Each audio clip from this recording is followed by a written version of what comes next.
मुझे पहली ही नजर में अंदाजा हो गया कि बोईसर में मुल्क के किसी और आम कस्बे के मुकाबले में ज्यादा चहल पहल है और म्यारे जिंदगी भी निस्बतन बेहतर है। नए बनने वाले पक्के मकानों की बहुतात नजर आई। कस्बे की अंदरूनी सड़कों की हालत भी काफी बेहतर थी। हम कई मोड़ मुड़ने के बाद एक छोटी सी दो रोया सड़क पर आ गए। उसके साथ ही मुझ पर वाजे हो गया कि यहाँ सिक्योरिटी के इंतजामात भी काफी सख्त हैं। दरख्तों से घिरी सड़क पर लगभग 1.5 मील के सफर में हमें पहले मुस्तैद मुसल्ला पुलिस वालों से लदी एक जीप खड़ी दिखाई दी और फिर एक फौजी तर्ज की छोटी गाड़ी सामने से आती दिखाई दी।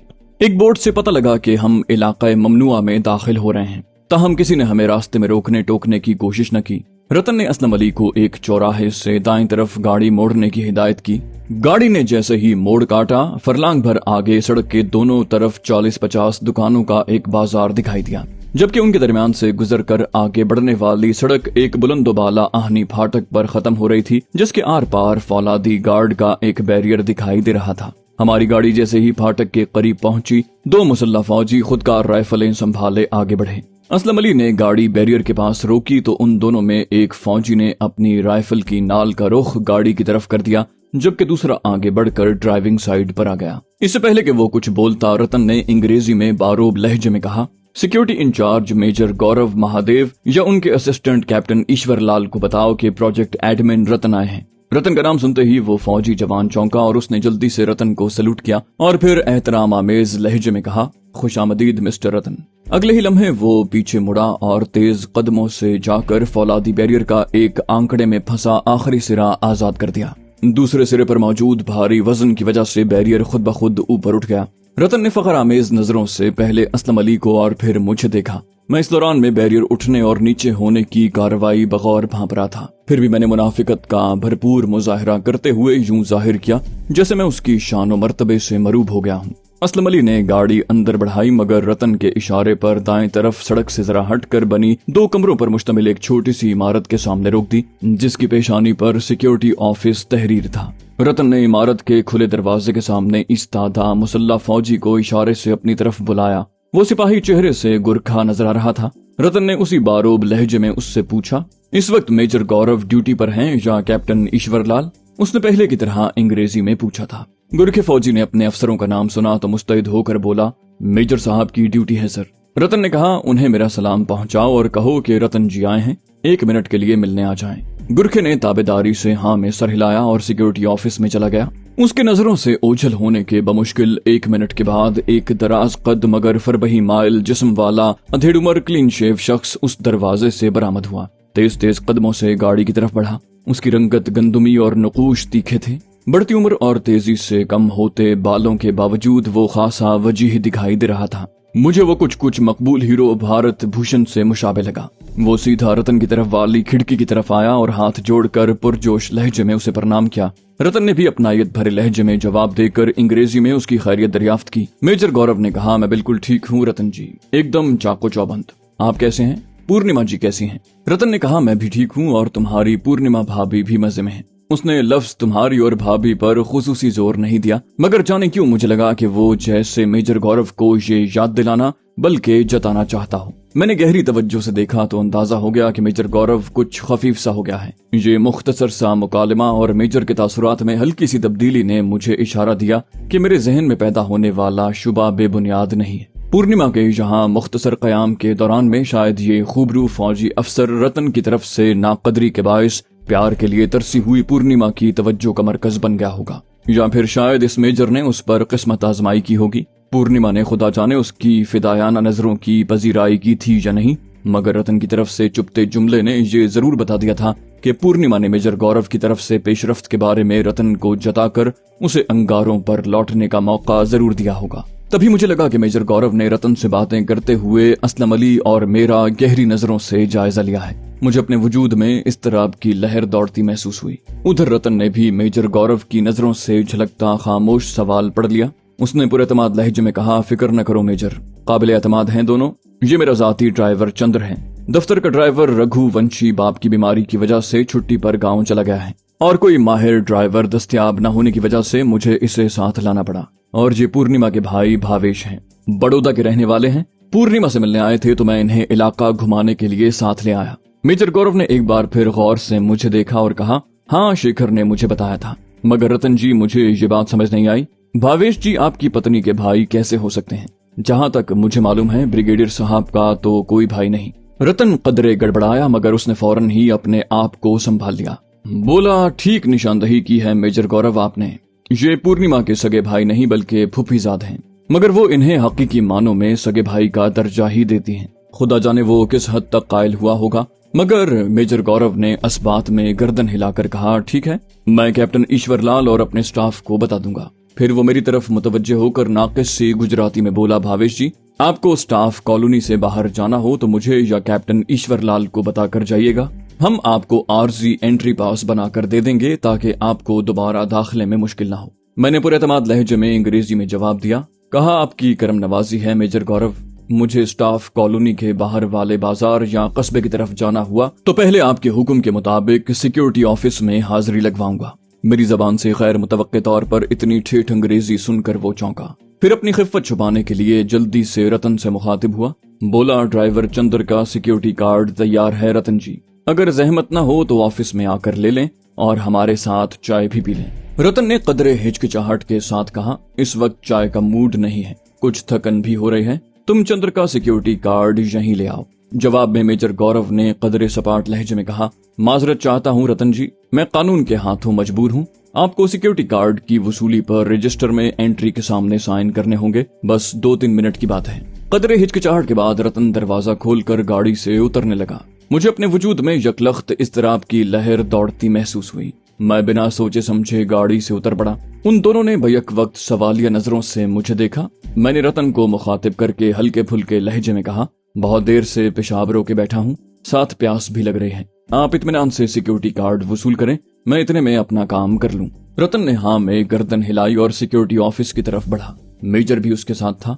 हम दरवाजे से अंदर दाखिल हुए तो एक छोटा सा सहन हमारे सामने था, जिसमें चौड़ाई और लंबाई के रुख लगभग अंग्रेजी हर्फ यू की शक्ल में 3 कमरे बने हुए थे। मेजर गौरव हमें साथ लिए सामने वाले कमरे के दरवाजे से अंदर दाखिल हुआ। सामने 3 दीवारों के साथ 4 मेजें बिछी हुई थी, जिनके अकब में अलमारियों की कतार थी। उनमें से दाएं और बाएं तरफ की मेजों पर 2 बावर्दी फौजी अहलकार बराजमान थे। मेजर गौरव ने मेरी तरफ देखकर बाएं तरफ मौजूद एक राहदारी की तरफ इशारा किया और साथ ही रतन को सबसे बड़ी मेज के सामने बिछी 2 कुर्सियों में से एक पर बैठने की दावत दी। मैं जल्द से जल्द उज़र निपटा कर वापस आना चाहता था ताकि रतन को कम से कम फिलहाल मेजर गौरव के साथ कोई चाल करने का मौका न मिल सके। लिहाजा तेज कदमों से राहदारी में दाखिल हुआ और आखिर में दिखाई देने वाले दरवाजे को अंदर धकेला। दरवाजा खुलते ही बदबू का भपका नाक से टकराया। मैंने फौरन ही दरवाजा दोबारा बंद किया और वापस पलट आया। इस तमाम अमल में बमुश्किल आधा मिनट लगा होगा।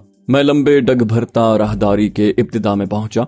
मैंने कमरे में कदम रखा तो मेजर गौरव को कहते सुना, शेखर ने मुझे बताया है कि मुझ पर नजर पड़ते ही उसने जुमला अधूरा छोड़ दिया और मुझसे मुखातिब होकर कहा, सब ठीक तो है भावेश जी, आपने इतनी जल्दी? मैंने उसकी बात काटकर खासी बुलंद आवाज में हकीकी बदमज़गी से तल्ख लहजे में कहा, क्या इस टॉयलेट को इंसान ही इस्तेमाल करते हैं मेजर गौरव? दरवाजा खोलते ही इतनी गलीज बदबू आई कि मैं फौरन दरवाजा बंद न करता तो वहीं कै कर देता। मेरी बात सुनकर वो सटपटा गया और बौखलाई नजरों से पहले मुझे और फिर अपने दाएं और बाएं तरफ दफ्तरी मेजों पर बराजमान अपने मातहतों की तरफ देखा। मेरे तुंदो तो इस लहजे ने उन्हें भी दम बखुद कर दिया था। मैंने लोहा गर्म देखकर जरब लगाने का फैसला किया। कहा, मेजर गौरव, मुझे निहायत अफसोस के साथ कहना पड़ता है कि आपके इंतजाम और इंसराम की पहली झलक देखकर मुझे बहुत मायूसी हुई है। आप मेरी कौम के इतने बहुत से अनमोल फौजी जवानों की सेहत और सलामती के जिम्मेदार हैं। ये टॉयलेट इस्तेमाल करके तो वो कई मोहलक बीमारियों में मुब्तला हो सकते हैं। टाइफॉइड जैसा रोग तो लगता ही गंदे टॉयलेट से है। मुझे सिर्फ ये बताइए कि मेजर गौरव, क्या आप भी यही टॉयलेट इस्तेमाल करते हैं? साफ लग रहा था कि मेरी लान तान बल्कि जारहाना लफ्जों की बमबारी ने मेजर गौरव की सुट्टी गुम कर दी है। खुसूसन आखिरी सवाल ने तो उसके होश उड़ा दिए हैं। उसे खुद को संभालने में कुछ देर जरूर लगती। मैंने इस मोहलत से फायदा उठाते हुए दोबारा वार किया। कहा, मैं शर्त लगा सकता हूँ कि आपने कभी इस टॉयलेट में झांक कर भी नहीं देखा होगा। मैं ठीक कह रहा हूँ ना मेजर गौरव? उसने कदरे तवक्कुफ के बाद जवाब दिया तो उसके लहजे में हकलाहट और बौखलाहट नुमाया थी। बोला, नहीं, मेरा मतलब है साथ ही मेरा कमरा है जिसमें अटैच बाथ है। भावेश जी, ऐसा करें, आप वहाँ चले जाएं। मैंने बज़ाहिर अपने वक्ती इश्तियाल पर काबू पाते हुए कहा, बहुत शुक्रिया मेजर। जहां मैंने इतनी देर अपनी हाजत काबू में रखी, मैं 5-10 मिनट मजीद बर्दाश्त कर लूंगा, मगर आपसे दरखास्त है कि इतनी अहम जगह हिफ्ज़ाने सेहत यकीनी बनाएं। मैं बड़ौदा में महाराजा सायाजी राव यूनिवर्सिटी में सोशल साइंसेस का प्रोफेसर हूँ और वहाँ के एक हॉस्टल का इंचार्ज भी हूँ। वहाँ टॉयलेट की सफाई का जिम्मेदार कभी 2-3 बार गफलत बरते तो मैं उसकी छुट्टी करवा देता हूँ, क्योंकि सेहतमंद नौजवान ही इस मुल्क का मुस्तकबिल है। मेजर गौरव ने खिसियाने लहजे में कहा, मैंने परसों इंतजामिया को शिकायत भेजी थी। कल मेरी यहाँ ड्यूटी नहीं थी तो मैं समझा कि मेरी गैर मौजूदगी में सफाई हो गई होगी। मैं अभी एडमिन दफ्तर फोन करता हूँ। इस मौके पर रतन ने मामला अपने हाथ में लेते हुए कहा, तुम फिक्र न करो मेजर, मैं अभी जाकर सुपरिटेंडेंट को हुक्म देता हूँ कि आपके सिक्योरिटी ऑफिस के तमाम टॉयलेट्स की सफाई के लिए एक जेनिटोरियल वर्कर मुख्तस कर दे, ताकि आइंदा किसी को ऐसी शिकायत का मौका न मिले। फिर वो मुझसे मुखातिब हुआ, बोला, भावेश जी, आप मेजर गौरव का बाथरूम इस्तेमाल कर लें। फौरी जवाब देने के बजाय मैंने रतन के साथ वाली कुर्सी पर बैठते हुए धीमे लहजे में कहा, आप जल्दी से मेजर गौरव से चंद्र का सिक्योरिटी कार्ड ले लें, अब मैं आपके बंगले पहुंचकर ही बाथरूम जाऊंगा। ये सुनते ही मेजर गौरव ने जल्दी से अपने दाएं तरफ बराजमान मातहत को सिक्योरिटी कार्ड वाली फाइल और वसूली के इंदराज वाला रजिस्टर पेश करने की हिदायत की। रतन ने उसकी बताई हुई जगह फिर दस्तखत करके डोरी में पिरोया हुआ सिक्योरिटी कार्ड वसूल किया। मेजर गौरव ने जल्द मुलाकात की उम्मीद जताते हुए हमें रुखसत किया। ताहम मेरे लिए समझना मुश्किल नहीं था कि मैंने तारापुर स्टाफ कॉलोनी में कदम रखते ही यहाँ के गालिबन सबसे जहरीले सांप को अपना जानी दुश्मन बना लिया है, मगर मुझे इसकी कोई खास परवाह नहीं थी। मुझे पहले ही इल्म था कि वो पहले ही से मेरी ताक में बैठे बिज्जुओं का करता धरता है। हम गाड़ी के पास पहुंचे तो रतन ने सवालिया नजरों से हम दोनों को देखा। ये अलग बात है कि उसकी निगाह का असल मतलब मैं ही समझ सकता था। मैंने धीरे से गर्दन ऊपर नीचे हिलाकर उसे इत्मीनान दिलाया कि मामला काबू में है। रतन ने सिक्योरिटी गार्ड असलम के हवाले किया तो वो खुश हो गया और उसे जल्दी से गर्दन में डाल लिया। हमारी गाड़ी आगे बढ़ी और नए तामीर शुदा बंगलों क्वार्टर्स के दरमियान से गुजरती रही। रतन की रहनुमाई में गाड़ी कुछ ही देर में एक आहनी फाटक में दाखिल होकर आलीशान बंगले के पोर्च में जा रुकी। रतन ने हाथ बढ़ाकर गाड़ी का हॉर्न बजाया। बमुश्किल आधे मिनट के बाद एक कम कामत शरीर बदन का सांवला सा शख्स गीले हाथ झटकते हुए इमारत के मरकजी दरवाजे से बरामद हुआ और रतन की तरफ वाले दरवाजे की तरफ पहुंचकर वालेहाना अंदाज में प्रणाम किया और गुजराती में कहा, खुशामदीद सरकार, पूरे 1 माह के बाद आपके दर्शन करके बहुत खुशी हुई। तशरीफ लाइए, आप लोगों के कमरे तैयार हैं और मैंने खाने में आपके पसंद की बैंगन की चटपटी तरकारी और मछली की बिरयानी बनाई है। साथ में गिलास मीठा वाले से गुलाब जामुन भी ला रखे हैं। वो यकीनन बंगले का खादिम तिरमती ही था। वो शख्स किसी ग्रामोफोन रिकॉर्ड की तरह बोलता ही चला गया। उसने पहले ही मिनट में बता दिया था कि वो बला का खुशामदी और चरब जबान है, ताहम उसकी मक्खन पॉलिश रायगा नहीं गई। रतन ने तारीफी लहजे में कहा, शाबाश तिरमती, मुझे तुमसे यही उम्मीद थी। चंद्र के साथ मिलकर गाड़ी की डिग्गी से सामान निकालो और हमारे कमरों में पहुंचा दो। चंद्र खाना पकाने में भी तुम्हारी मदद करेगा। दूसरा क्वार्टर साफ करके उसके रहने का बंदोबस्त भी कर दो। चंद्र ने गाड़ी से उतरते हुए कहा, आप मेरी फिक्र न करें रतन जी, मैं बंगले में ही किसी कोने खुदरे में सो जाऊंगा, ताकि रात के वक्त आपका या चंद्र जी का मन चाय कॉफी पीने को चाहे तो क्वार्टर से बुलवाने की जहमत न करनी पड़े।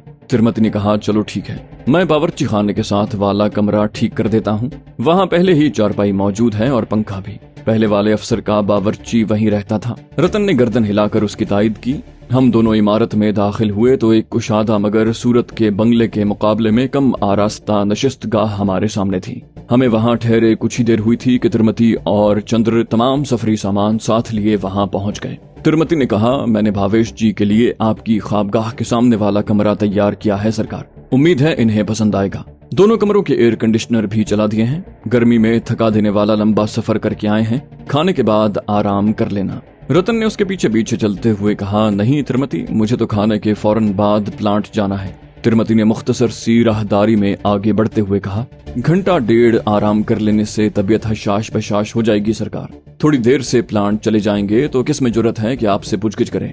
रतन ने गोया तिरमती की खुशनूदी के लिए हामी भर ली। मेरा कमरा काफी मुनासिब था और एयर कंडीशनर की ठंडक की वजह से आरामदेह भी था। मैं हाथ मुंह धोकर गुस्ल खाने से बाहर निकला ही था कि असलम अली मुझे बुलाने आ गया। बोला, खाना तैयार हो चुका है भावेश जी। रतन जी पहले ही डाइनिंग रूम पहुंच चुके हैं, आप भी तशरीफ ले चलें ताकि गर्मा गर्म खाना लगाया जा सके। मैंने दबे लहजे में शिकायत की, कहा, कम से कम तन्हाई में तो शर्मिंदा न करो भैया। उसने बदस्तूर गुजराती में कहा, आपकी खिदमत तो हमारा फर्ज है भावेश जी। मैं ड्यूटी के दौरान में किसी हल्की सी कोताही से भी गुरेज की हर मुमकिन कोशिश करता हूँ। पेशेवराना उसूलों पर मुकम्मल यकीन रखने वाले वतन के उस काबिल फख्र फर्जंद को कायल करने की कोशिश बेसूद थी, लिहाजा मैं शर्मसार से कदमों से उसके पीछे चल पड़ा।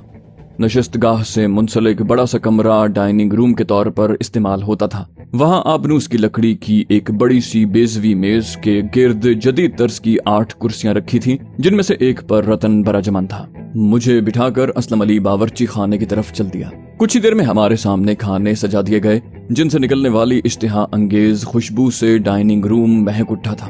तिरमती खाना पकाने में भानव जैसी महारत नहीं रखता था, मगर उसके हाथ में भी अच्छा खासा जायका था। चाय भी काफी फरहत बख्श थी। खाने के बाद रतन और मैं अपने अपने कमरों में आराम करने चले गए। कोई आधे घंटे के बाद दरवाजे पर आहट हुई।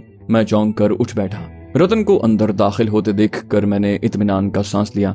उसने अकब में दरवाजे को कुंडी लगाई। मैंने कहा, शुक्र है यार, तुमने भी अकेले में मुलाकात का मुनासिब मौका ढूंढ लिया। मैं तुमसे बात करने के लिए तड़प रहा था।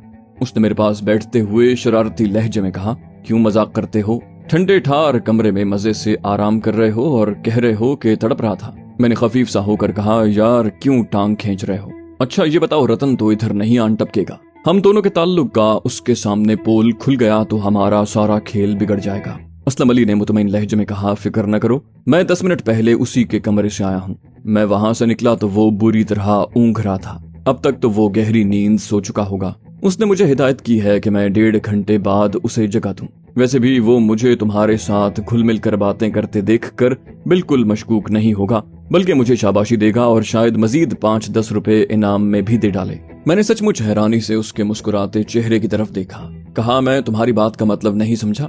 मुझसे पिंगे बढ़ाने पर वो क्यों खुश होगा और इनाम का हकदार क्यों समझेगा?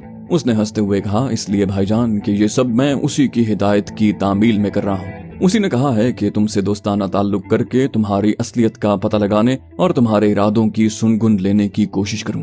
यही नहीं, उसने मुझे तुम्हारी नक्लो हरकत पर निगाह रखने यानी तुम्हारी जासूसी करने का भी ठेका दे दिया है। उसने कहा है कि अगर मैं उसकी तरफ से सौंपी गई जिम्मेदारियां उम्दगी से सरअंजाम देने में कामयाब रहा तो वो मेरा दिल खुश कर देगा। उसकी बात सुनकर मैंने वजाहत तलब नजरों से उसे देखा, मगर फिर मुझे पूरी बात समझ में आ गई। मैंने कहा, ओ तो ये सब उस उजाड़ बयाबान पहाड़ी वादी में बज़ाहिर नाकारा हो जाने वाली गाड़ी को दोबारा चलने के काबिल बनाने का नतीजा है। क्यों, मैं ठीक कह रहा हूँ ना? उसने इस बात में गर्दन हिलाई, बोला, हाँ। रतन को शीशे में उतारने की कोशिश में कामयाबी का आगाज तो वहीं से हुआ था, मगर उससे असल क़राबत और मेरी वफादारी पर उसके पुख्ता यकीन की असल इब्तिदा उस वक्त हुई जब मैंने तुम्हारे मशवरे के ऐन मुताबिक तुम्हारे बहाना बनाकर झाड़ियों के पीछे जाने के बाद उसे तुम्हारे खिलाफ भड़काने की कोशिश की। तब उसे यकीन हुआ कि मैं हकीकी मानों में उसकी टीम का अहम खिलाड़ी हूँ और उसका सच्चा हमदर्द और गमगुसार हूँ। मैंने सचमुच जोश और इश्तियाक के आलम में कहा, वाह भैया, ये तो कमाल हो गया। जरा तफसील से बताओ कि तुमने उसे कैसे घेरा। असलम अली ने मुस्कुराते हुए कहा, भाई कोई ज्यादा पेचीदा कहानी नहीं बनाई। तुमने जो कहा था बस उसी को अपने अल्फाज में उस पर आजमाया है, बस बात बन गई। मैंने कदरे झुंझला कर कहा, यार मैंने तफसील से बताने को कहा है। उसने हल्की सी हंसी के साथ कहा, चलो ठीक है। हुआ कुछ यूं कि तुम जैसे ही झाड़ियों की तरफ गए, मैंने नाराज से लहजे में कहा कि ये भी अजीब आदमी है। अगर इसे हाजत महसूस हो रही थी तो आपके साथ ही चला जाता। अब हमें इसके इंतजार में मजीद धूप में जलना पड़ेगा। मैंने उसकी पेशानी पर नाराजगी की लकीरें देखी तो उसे कहा, सरकार आप तो गाड़ी में बैठ जाएं। इस पर उसने दोस्ताना लहजे में कहा कि तुम भी बैठ जाओ चंदर, वो तो पता नहीं कितनी देर लगाएगा। उसने ठहर कर गालिबन मेरे इश्तियाक का तखमीना लगाया, फिर फौरन ही बात आगे बढ़ाई। बोला, मैंने उसे कहा कि सरकार नाराज ना हो तो एक बात कहूँ। उसने कहा, कहो क्या कहना चाहते हो। मैंने कहा, ये भावेश जी मुझे अच्छे नहीं लगते, खास तौर पर आपके घर और आपके जाती मामलात में इनका इतना अमल दखल मुझे एक आंख नहीं भाता। वो आपके मेहमान हैं तो मेहमान बनकर रहें, हर मामले में खामखा टांग क्यों उड़ाते हैं। मैंने पुरजोश लहजे में कहा, जबरदस्त भैया। फिर उसने क्या कहा? असलम अली ने शरारती मुस्कुराहट के साथ कहा, कहना क्या था? मेरी हाँ में हाँ मिलाते हुए बोला कि खुद उसे भी तुम जरा भी अच्छे नहीं लगते और उसका बस चले तो तुम्हें पहली फुर्सत में कान पकड़कर घर से निकाल बाहर करे, मगर वो अपनी चहेती बीवी पूर्णिमा की वजह से मजबूर है, जो अपने दूर के रिश्तेदारों को भी सर आंखों पर बिठाती है। जबकि ये तो पूर्णिमा का सगा फूफीजाद और उसका जीजा जी यानी उसकी चचीजाद बहन का शौहर है। फिर उसने बेबसी का इजहार किया कि वो अपनी पूर्णिमा की दिल शिकनी करना तो दरकिनार, उसकी हल्की सी नाराजगी का भी रवादार नहीं है, क्योंकि वो उससे गहरी मोहब्बत करता है। मैंने कहा, ओहो, इतनी गहरी मोहब्बत, अच्छा फिर क्या यही बात अंजाम को पहुंच गई? असलम अली ने एक बार फिर कहका लगाया। बोला, अरे तुमने ये कैसे सोच लिया भाई?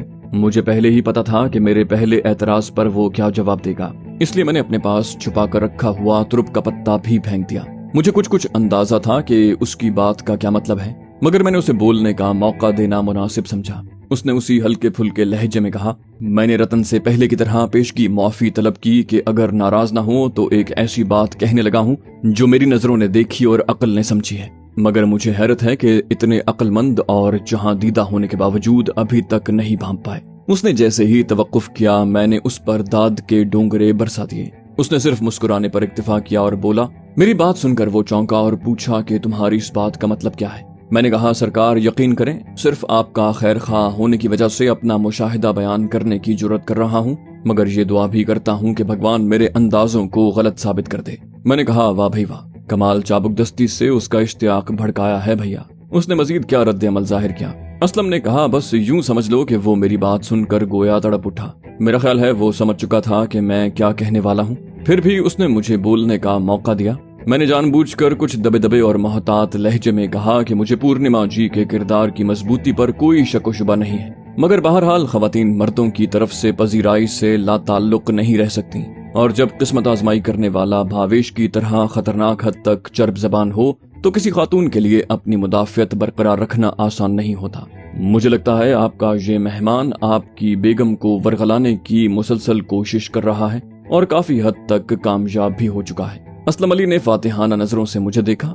मैंने शरीर लहजे में कहा, भाई फप्पे कुटनी तो बहुत पढ़ा और सुना है, मगर आज फप्पे कुटना देख भी लिया है। बड़ी महारत से आग भड़काई। आगे बताओ उसका क्या रद्द-ए-अमल था? उसने कहा, इस खिताब के लिए बहुत बहुत शुक्रिया। होना क्या था भाई? इस्तराब और इश्तियाल की शिद्दत से कुछ देर के लिए बिल्कुल खामोश हो गया, फिर तशवीश भरे लहजे में पूछा कि इससे तुम्हारी क्या मुराद है कि वो कामयाब हो चुका है? इस पर मैंने कहा कि गुज़श्ता रोज मैं उसकी गैर मौजूदगी में पूर्णिमा और भावेश जी के लिए बागीचे में चाय लेकर गया था, तो भावेश जी बेगम साहिबा के कान में कोई शरारत भरी सरगोशी करते नजर आए, जिसके बाद वो जोर से हंसी। इस पर भावेश ने जो कुछ कहा उसे सुनकर असलम बात करते करते हंस पड़ा और फिर बोला, मैंने इसी तरह अपना जुमला अधूरा छोड़ दिया। रतन ने बेताब होकर कहा कि अपनी बात पूरी करो। इस पर मैंने कहा कि भावेश जी ने कहा था कि तुम हंसते हुए बहुत खूबसूरत लगती हो, जैसे कोई अप्सरा। बस ये सुनना था कि रतन के तन बदन में आग लग गई। वो तुम्हें गलीज गालियां बकने लगा। एन उसी वक्त तुम झाड़ियों से निकलकर वापस आते नजर आए।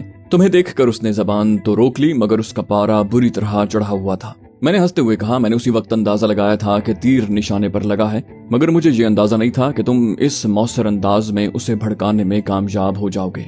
मुझे एतराफ करना पड़ेगा असलम भैया कि तुम बहुत पहुंची हुई चीज हो। उसने आजिजी से कहा, भाई ये सब तुम जैसे कारीगरों की सोहबत का नतीजा है, वरना मैं क्या, मेरी औकात क्या। अच्छा ये तो बताना भूल ही गया कि रतन ने मेरी ड्यूटी लगाई है कि घर के अंदर और बाहर तुम्हारी हर नक्लो हरकत पर गहरी नजर रखूं और किसी भी मशकूक हरकत की उसे फौरन इत्तला दूं।